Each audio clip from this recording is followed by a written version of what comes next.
네, 여러분들 그 개는 훌륭하다라는 프로 많이 보시죠? 강영욱님을 개통령으로 만들어준 프로그램이잖아요. 저는 별로 보지는 않았어요. 왜냐면 제 입장에서는 너무 뻔한 내용들이고 실제 사례라기보다는 어느 정도 각색이 되고 또 작가들이 만드는 내용들이 훨씬 더 많고요. 실제로 여러 동물병원들의 섭외를 요청을 하는데 비하인드를 하나 가르쳐 드릴까요? 저랑 아주 친한 원장님이 있습니다. 그 병원의 작가님이겠죠? 촬영을 하면 되겠냐? 그 병원에 이 친구는 괜찮습니다. 근데 어떤 내용이에요? 물어보니까 얘가 병원에서도 도저히 수의사들도 도저히 터치할 수 없는 정도의 이런 성격을 갖고 있는 아이여서 그 장면을 찍으려고 한 거예요. 어떤 스토리를 만들려고 했겠어요? 병원에서도 도저히 손댈 수 없는, 수의사 선생님들도 도저히 손댈 수 없는 이런 아이를 병원에 이제 데리고 가서 그 모습을 보여주고 개통령님을 만나서 이 아이를 변화시키는 과정을 보여주는 게 이제 작가님들의 스토리였겠죠. 그 원장님은 강아지 다루는 걸 정말 잘해요. 그래서 그 애를 보호자님이 데리고 온 거예요. 이제 물론 뭐 카메라 엄청 많이 있고 막 PD 작가들 와가지고 막 하겠죠. 그래서 당연히 우리 작가랑 PD들은 수의사가 손을 못 대는 상황을 예견을 했는데, 네, 이 원장님 어떻게 했는지 아세요? 딱 오자마자 보호자분 안고 계세요. 뒤에 가서 딱 잡고 거기서 바로 치료를 다 해버린 거예요.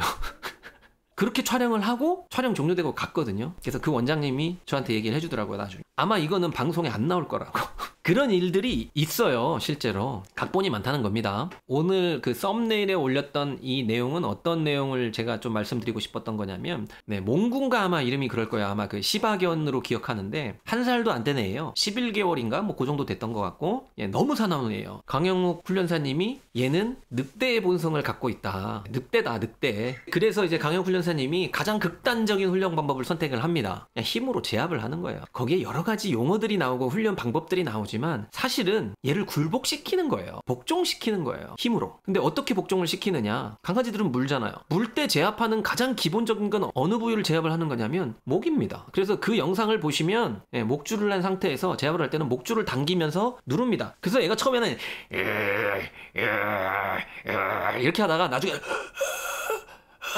이래요. 학대했다는 뜻은 아니에요. 그거는 정상적으로도 있는 훈련법입니다. 그걸로 안 되니까 결국 나중에 이제 그 강영 훈련사가 뭘 하냐면 아예 그냥 물어라. 네가 물어도 아무 소용없다는 걸 보여주겠다. 그래서 보호대를 아예 차고 계속 입에 대는 거예요. 그럼 얘는 잦아들 것 같아요. 일반적인 여러분들 주변에 있는 가끔 낯선 이에 대해 공격성을 표하거나 이런 아이들은 몇 번 하다 보면 본인도 뭐지 왜 안 통하지? 이런 아이들이 사실은 대부분인데, 이번에 나왔던 그 아이 같은 경우는 그런 정도가 아닌 거예요. 본능적으로 유전적으로 일단 공격성이 진짜로 강한 거예요. 지쳐도 계속 물고 공격하는 겁니다. 그러면 어떻게 해야 돼요? 방송이니까 포기하면 안 되잖아요. 점점 더 강하게 그 시간을 아주 길게 한 겁니다. 제가 그 방송 촬영하는 걸 보진 않았지만 이 아이를 힘으로 제압하는 게 최소한 30분 1시간 넘게 했을 거예요. 마지막에 그래도 많이 나아졌네요 하면서 나아졌다는 게 어떤 건지 아세요? 처음에 그 공격을 할 때는 이를 이렇게 한 다음에 분해가지고 이 소리를 냈었는데, 비포는 이건데 애프터는 어떻게 하냐면 이는 들었는데 소리는 안 낸다는 거예요. 그냥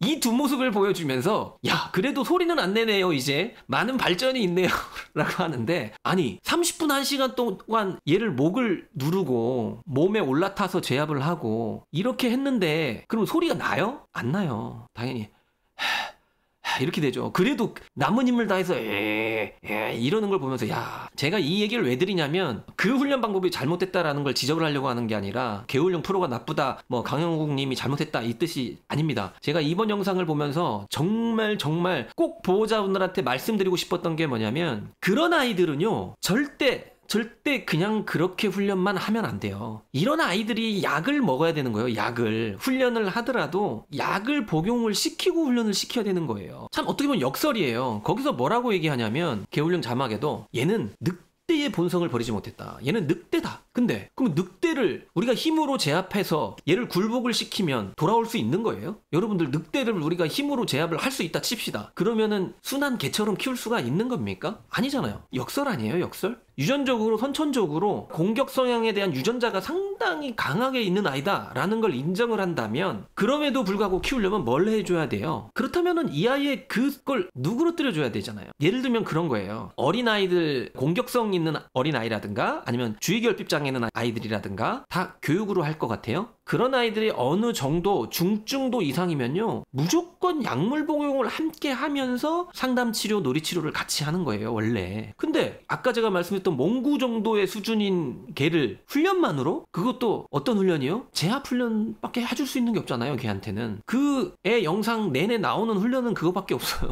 팔 갖다 대고 그래 물어 하고 목줄 당겨서 얼굴 땅에 붙이고 그다음에 얘 몸 위에 올라타고, 그거 외에 다른 훈련 방법이 있어요? 근데 만약에 얘를 적절한 약물을 복용을 시켜서 이 흥분되는 정도를 조금 낮춰주고 훈련을 한다면 상당히 효과적이지 않을까요? 제가 수의사이기 때문에 약물 복용에 대한 중요성을 말해야지 라고 한 게 아니라요, 그런 의도로 말씀드리려고 하는 게 아니라요, 개울룡이라는 이 TV 프로그램을 보다 보니까 점점 이 사례들이 어느 쪽으로 가냐면 극단으로 나오더라고요. 초창기의 사례들은 우리가 보기에는 좀 신기하기도 하고 좀 재밌기도 하고 이런 사례들이 좀 있었어요. 근데 이게 회차가 계속 쌓이다 보니까 시청자들의 눈높이가 높아지죠. 뭔가 대단한 게 나오지 않으면 별로 이슈가 안 되는 거예요. 그러면 작가들이 얼마나 부담스럽겠습니까? 그래서 극단적인 예를 찾게 되죠. 점점.